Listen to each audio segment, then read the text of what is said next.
अपरा एकादशी तिथि महत्व एवं कथा। अपरा एकादशी को अचला एकादशी भी कहा जाता है। मान्यतानुसार इस दिन व्रत करने पर अनजाने में किए गए पापों से मुक्ति मिलती है और अपार धन की प्राप्ति होती है। एकादशी तिथि भगवान विष्णु को समर्पित है।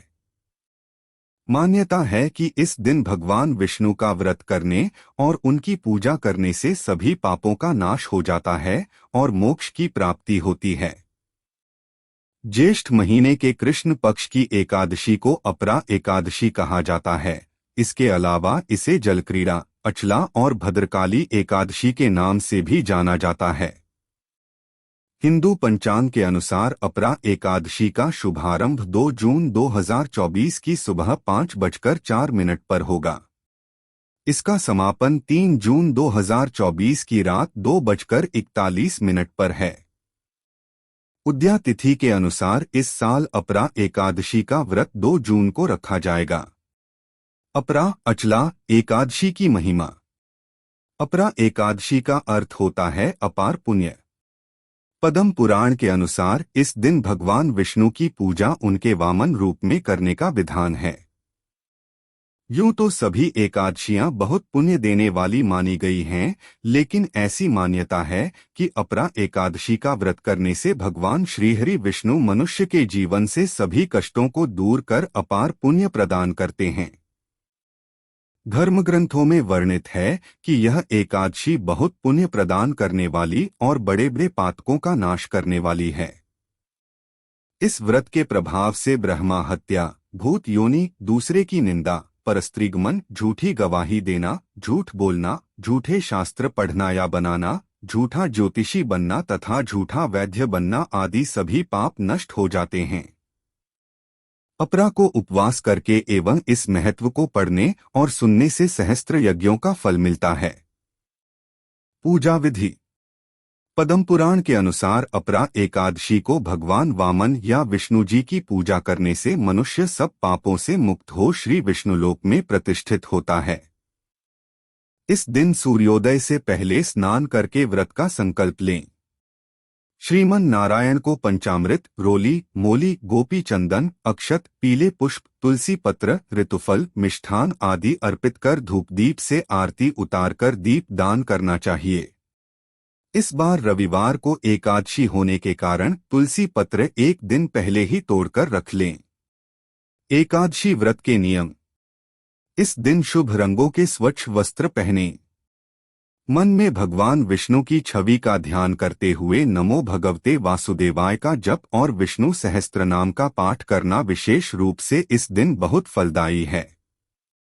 इस दिन भक्तों को परनिंदा, छलकपट, लालच, द्वेष की भावनाओं से दूर रहकर श्री नारायण को ध्यान में रखते हुए भक्तिभाव से उनका भजन करना चाहिए और कुछ न कुछ गौसेवा के निमित्त दान करना चाहिए। गौ को भोजन कराना चाहिए। कलयुग में गौमाता की सेवा ही भगवत प्राप्ति का सबसे सुगम मार्ग है। इस दिन आप फलाहार करें। भूलकर भी तामसिक भोजन और चावल नहीं खाएं। इस दिन किसी का दिया हुआ अन्न आदि न खाएं। द्वादशी के दिन ब्राह्मणों को भोजन करवाने के बाद स्वयं भोजन करें। अपरा अचला एकादशी व्रत कथा। युधिष्ठिर कहने लगे कि हे भगवान, ज्येष्ठ कृष्ण एकादशी का क्या नाम है तथा उसका महात्म्य क्या है, सो कृपा कर कहिए। भगवान श्री कृष्ण कहने लगे कि हे राजन, यह एकादशी अचला तथा अपरा 2 नामों से जानी जाती है। पुराणों के अनुसार ज्येष्ठ कृष्ण पक्ष की एकादशी अपरा एकादशी है, क्योंकि यह अपार धन देने वाली है। जो मनुष्य इस व्रत को करते हैं वे संसार में प्रसिद्ध हो जाते हैं। इस दिन भगवान त्रिविक्रम की पूजा की जाती है। अपरा एकादशी के व्रत के प्रभाव से ब्रह्मा हत्या, भूत योनि, दूसरे की निंदा आदि के सब पाप दूर हो जाते हैं। इस व्रत के करने से परस्त्रीगमन, झूठी गवाही देना, झूठ बोलना, झूठे शास्त्र पढ़ना या बनाना, झूठा ज्योतिषी बनना तथा झूठा वैद्य बनना आदि सब पाप नष्ट हो जाते हैं। जो क्षत्रिय युद्ध से भाग जाए वे नरकगामी होते हैं, परंतु अपरा एकादशी का व्रत करने से वे भी स्वर्ग को प्राप्त होते हैं। जो शिष्य गुरु से शिक्षा ग्रहण करते हैं फिर उनकी निंदा करते हैं, वे अवश्य नरक में पड़ते हैं। मगर अपरा एकादशी का व्रत करने से वे भी इस पाप से मुक्त हो जाते हैं। जो फल तीनों पुष्कर में कार्तिक पूर्णिमा को स्नान करने से या गंगा तट पर पितरों को पिंडदान करने से प्राप्त होता है, वही अपरा एकादशी का व्रत करने से प्राप्त होता है। मकर के सूर्य में प्रयागराज के स्नान से, शिवरात्रि का व्रत करने से, सिंह राशि के बृहस्पति में गोमती नदी के स्नान से, कुंभ में केदारनाथ के दर्शन या बद्रीनाथ के दर्शन, सूर्य ग्रहण में कुरुक्षेत्र के स्नान से, स्वर्णदान करने से फल प्राप्त होता है, वही फल अपरा एकादशी के व्रत से मिलता है। यह व्रत पापरूपी वृक्ष को काटने के लिए कुल्हाड़ी है। पापरूपी ईंधन को जलाने के लिए अग्नि, पापरूपी अंधकार को मिटाने के लिए सूर्य के समान, मृगों को मारने के लिए सिंह के समान है। अत मनुष्य को पापों से डरते हुए इस व्रत को अवश्य करना चाहिए। अपरा एकादशी का व्रत तथा भगवान का पूजन करने से मनुष्य सब पापों से छूटकर विष्णु लोक को जाता है। इसकी प्रचलित कथा के अनुसार प्राचीन काल में महीध्वज नामक एक धर्मात्मा राजा था। उसका छोटा भाई वज्रध्वज बड़ा ही क्रूर, अधर्मी तथा अन्यायी था। वह अपने बड़े भाई से द्वेष रखता था। उस पापी ने एक दिन रात्रि में अपने बड़े भाई की हत्या करके उसकी देह को एक जंगली पीपल के नीचे गाड़ दिया। इस अकाल मृत्यु से राजा प्रेतात्मा के रूप में उसी पीपल पर रहने लगा और अनेक उत्पात करने लगा।